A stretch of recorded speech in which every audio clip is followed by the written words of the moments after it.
Hello students, today I'm going to teach you chapter number 13 और unit 2 से ही रह गया है. A name is Earth and the Solar System. पहले हम पढ़ेंगे about the chapter. All objects belonging to space are called celestial. On heavenly bodies, the sun, moon, stars and planets including our Earth are celestial bodies which we can see. There are many other celestial bodies that lie far away from us and are therefore not visible. People who study celestial bodies and their movements are called astronomers. The branch of science which studies celestial bodies is called astronomy. Our country has had a long history of astronomers like Aryabhatta, Brahmagupta, Varahamihira, Bhaskaracharya and so on. ठीक है बच्चों, अब इस paragraph को मैं आपको meaning बताती हूँ, इसका अर्थ बताती हूँ. अंतरिक्ष से संबंधित सभी वस्तुओं को स्वर्गीय पर आकाशीय कहा जाता है, यानी कि स्वर्ग में जो भी चीजें हैं उन्हें आकाशीय कहा जाता है.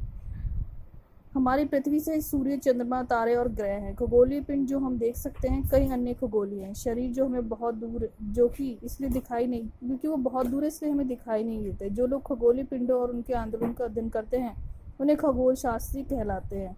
वैसे क्या कहलाते हैं? खगोल शास्त्री. विज्ञान की वह शाखा जो आकाशीय अध्ययन करती है निकाय को खगोल विज्ञान कहा जाता है. हमारे देश का एक लंबा इतिहास रहा है जिसमें कौन कौन है जिन्होंने, जो एस्ट्रोनॉमर्स हैं वो कौन कौन है? आर्यभट्टा और ब्रह्मगुप्ता, वाराहमीरा, भास्कर्य, ये सब इत्यादि हैं. स्टार्स यानी कि तारे. अब हम तारों के बारे में पढ़ते हैं. बच्चों ये स्टार्स का पैराग्राफ है, मैं आपको इसकी यहाँ तक का मीनिंग बताऊंगी. ये आप खुद पढ़िएगा इंग्लिश और मैं इसका हिंदी में मीनिंग आपको बता देती हूँ. ये एक स्वर्गीय निकाय है जो उत्पादन करके चमकते हैं. उनका अपना प्रकाश होता है. मतलब क्या होता है कि एक इनका अपना प्रकाश होता है और वो चमकता है. वे बहुत अधिक गर्मी पैदा करते हैं. वो गर्मी पैदा करते हैं. वहाँ अंतरिक्ष में लाखों तारे हैं, लेकिन सबसे नज़दीकी तारे हैं पृथ्वी, सूर्य. जो सबसे नज़दीक तारे हैं वो कौन सा है? पृथ्वी और सूर्य. अंतरिक्ष में दूरियाँ जो बहुत हैं, बहुत विशाल प्रकाश वर्ष से मापा जाता है. दूरी एक वर्ष में प्रकाश द्वारा आचित करने को प्रकाश वर्ष कहा जाता है. इस उपाय को उपयोग सूरज की रोशनी के रूप में बहुत तेजी से यात्रा करते हैं. एक को कवर करता है. 3 लाख किमी प्रति सेकंड की गति से बहुत दूरी पे ये होते हैं. यह सूर्य के प्रकाश को पृथ्वी तक पहुंचाने में लगभग 8 मिनट लगते हैं. यानी कि सूर्य से जब धरती पर प्रकाश पहुंचता है तो उसमें 8 मिनट लगते हैं. ठीक है बच्चों, 8 मिनट. उसमें 8 मिनट कितने मिनट लगते हैं? 8 मिनट. उसमें 8 मिनट लगते हैं. सितारे समूह या समूह में पाए जाते हैं जिन्हें कहा जाता है आकाश गंगाएं.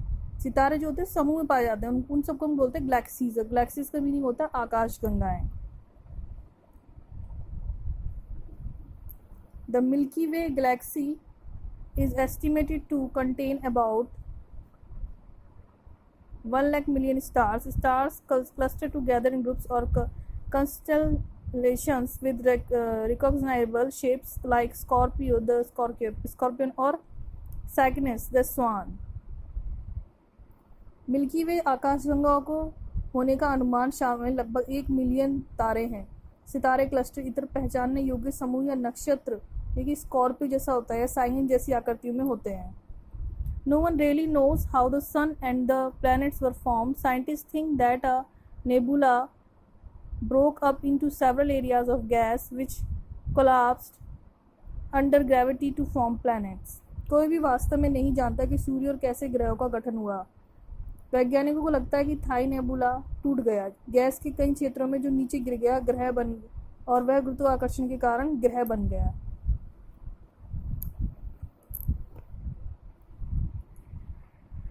The solar system, the family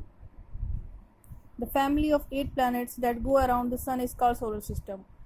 8 planets हैं, 8 ग्रह हैं जो सन के चारों ओर घूमते हैं, उसको हम बोलते हैं सोलर सिस्टम यानी कि सौर मंडल. Planets are heavenly bodies that do not have their own light. Planets की अपनी कोई लाइट नहीं होती. They reflect the light of the sun. ये सन की लाइट से चमकते हैं. Sometimes they are accompanied by companions called satellites. The Earth is one such planet and its satellite is the Moon. Apart from these, there are some other bodies called asteroids, meteoroids and comets that also go around the Sun. कभी कभी उनके साथ होते हैं। उपग्रह को उपग्रह कहा जाता है। पृथ्वी एक ऐसा ग्रह है और इसका उपग्रह चंद्रमा है। इनके अलावा वहाँ कुछ अन्य पिंड हैं जिन्हें क्षुद्र ग्रह, उल्का पिंड और धूमकेतु कहते हैं, जो सूर्य के चारों ओर भी घूमते हैं। The sun is the centre of the solar system at the biggest of all the members. जो सन होता है वो सोलर सिस्टम के बिल्कुल सेंटर में होता है और ये सबसे बड़ा मेंबर है सोलर सिस्टम का। It is 150 million kilometre away from the earth. ये 150 मिलियन किलोमीटर दूर है अर्थ से। Its diameter is 100 times the earth diameter. इसका डायमीटर 100 टाइम्स अर्थ से ज़्यादा है। The sun is made up of hot gases. Sun में कैसी गैसेज होती है? गर्म gases, which produce light energy. वो क्या प्रोड्यूस करती है? लाइट और एनर्जी, प्रकाश और शक्ति प्रोड्यूस करती है। This energy makes life possible on the earth. यही एनर्जी धरती पर लाइफ को, जीवन को क्या जीवित रखने में पॉसिबल करती है। Light from the sun is reflected by the planets and their satellites और moons and we are therefore able to see them. Sun की रिफ्लेक्शन से, सन की मतलब की रोशनी से प्लैनेट्स की चमकते हैं, साथ ही जो सैटेलाइट्स और मून की सारी चीज़ चमकती है और धरती पर भी इसकी रोशनी आती है। इन्हीं के कारण हम देखने में समर्थ रहते हैं। इसकी रोशनी से ही हम क्या करते हैं? देखने का हम समर्थ रहते हैं। इसी की रोशनी से हम देखने में समर्थ होते हैं। इन्हीं की रोशनी से हम देखते हैं, यानी कि सूरज की रोशनी होती है तभी तो हमें दिन में दिखाई देता है। ठीक है।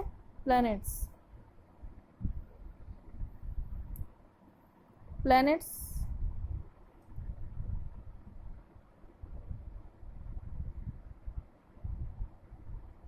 ग्रह। Apart from the sun, there are 8 planets in the solar system that go around it. सन के अलावा 8 प्लैनेट यानी कि 8 ग्रह सोलर सिस्टम में इधर उधर उसके आसपास घूमते रहते हैं। They are in constant motion and so have been called planets. ये कांस्टेंट मोशन घूमते रहते हैं इसीलिए इनको ग्रह कहा जाता है। Which in Greek means wandered. Greek means में इसका अर्थ होता है वैंडर्ड, यानी कि इधर उधर घूमना। In order of distance from the sun they are Mercury, Venus, Earth, Mars, Jupiter, Saturn, Uranus and Neptune. ये इस ऑर्डर में घूमते हैं, जैसे मरकरी है, वेनस है, Earth, Mars, Jupiter, Saturn, Uranus, Neptune. ये सारे ग्रह सूरज के चारों तरफ घूमते रहते हैं। All planets are spherical. और यहाँ से इसके बाद बच्चों यहाँ से पढ़ेंगे। All planets are spherical in shape but are of different sizes. All planets are spherical मतलब वो क्या कह रहा है कि ऑल प्लैनेट्स आर स्फेरिकल। वो कह रहा है all planets are spherical in shape but are of different sizes. मतलब सारे कैसे होते हैं? स्फेरिकल शेप में होते हैं पर डिफरेंट साइजेस होते हैं। देयर कंपोजिशन, सारे कैसे होते हैं? स्फेरिकल शेप में होते हैं लेकिन डिफरेंट साइजेस में होते हैं। Their compositions are also different. इनकी कंपोजिशंस भी डिफरेंट होती हैं, यानी कि ये क्या होते हैं? इनका जो आकार होता है गोलाकार होता है लेकिन विभिन्न आकार के होते हैं। इनका आकार जो होता है गोलाकार होता है लेकिन विभिन्न आकार के होता है। उनकी रचनाएं भी भिन्न होती हैं। Mercury, Venus, Earth and Mars are rocky in nature, but Jupiter, Saturn, Uranus and Neptune are gaseous and liquid. बुध और मंगल प्रकृति में चट्टानी है, लेकिन बृहस्पति, शनि, यूरेनस और नेपच्यून गैसीय और तरल हैं। Jupiter is the biggest planet and Mercury is the smallest. Jupiter सबसे बड़ा ग्रह है और मरकरी सबसे छोटा। Saturn has many rings around it that are made up of dust particles. Saturn जो है वो क्या है? बहुत सारे रिंग्स होते हैं उसके चारों तरफ और ये डस्ट पार्टिकल से बना होता है, रॉक से, यानी कि चट्टानों से और बर्फ से। Recent studies have shown that Jupiter, Uranus and Neptune also have rings which cannot be seen from the Earth. हाल के अध्ययनों से पता चला कि बृहस्पति, यूरेनस और नेपच्यून में भी रिंग्स होते हैं जिसे पृथ्वी से नहीं देखा जा सकता है। Pluto, which was considered to be a planet since its discovery in 1930.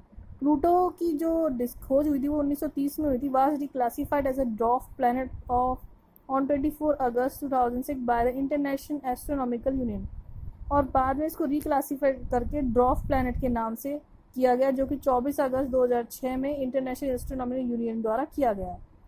According Pluto planet consider किया जाता है जिसे 1930 में अपनी खोज के बाद में एक ग्रह माना जाता था। एक बौना ग्रह के रूप में पुनः वर्गीकृत किया गया था। इंटरनेशनल एस्ट्रोनॉमिकल यूनियन द्वारा 24 अगस्त 2006 में इसको आयु के अनुसार एक बौना ग्रह निम्नलिखित मानदंडों के द्वारा पूरा करता है। अब वो मानदंड है ये, यानी कि सूर्य की परिक्रमा में है, ये अपने स्वयं की गुरुत्वाकर्षण बनाने के लिए काफ़ी भारी है, इसे अपनी कक्षा के आसपास के इलाकों को साफ नहीं किया है। ये किसी ग्रह का उपग्रह नहीं है। क्षुद्र ग्रह सेरेस और एक बर्फीली वस्तु प्लूटो में बोना ग्रह के रूप में शामिल हो गए हैं।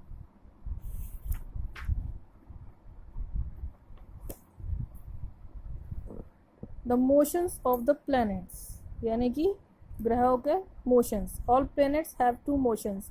उद्देश्य, ग्रहों के दो मोशंस होते हैं, एक तो रिवॉल्यूशन, एक रोटेशन, यानी कि घूर्णन और क्रांति। क्रांति तो नहीं कहेंगे, रेवोल्यूशन कहेंगे हम उसका। किस तरह की प्रक्रियाएं होती है? Revolution. All planets revolve around the sun in an anti clockwise direction.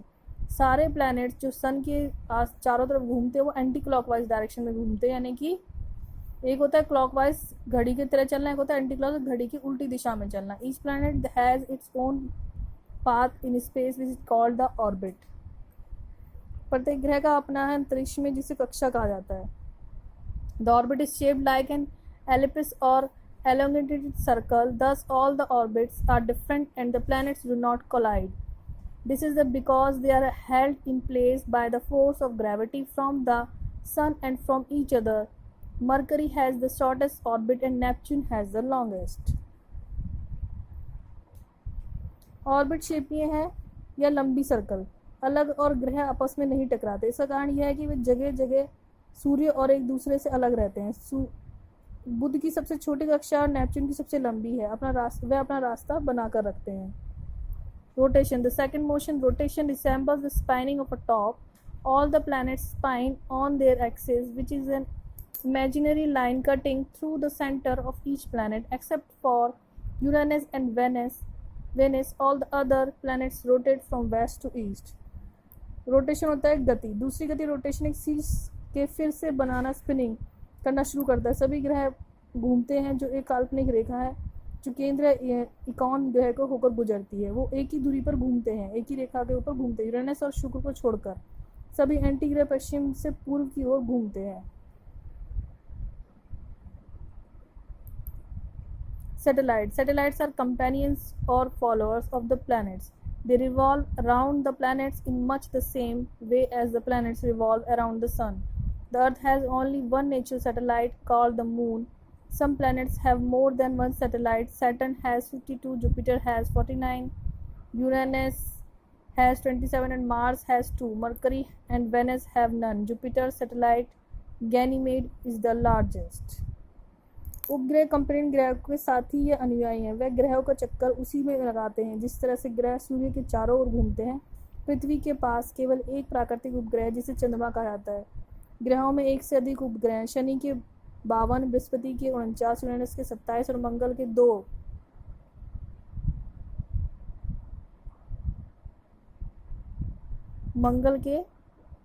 हैं। Mercury and Venus have none. Mercury और वीनस के कोई भी उपग्रह नहीं है। Jupiter satellite Ganymede is the largest.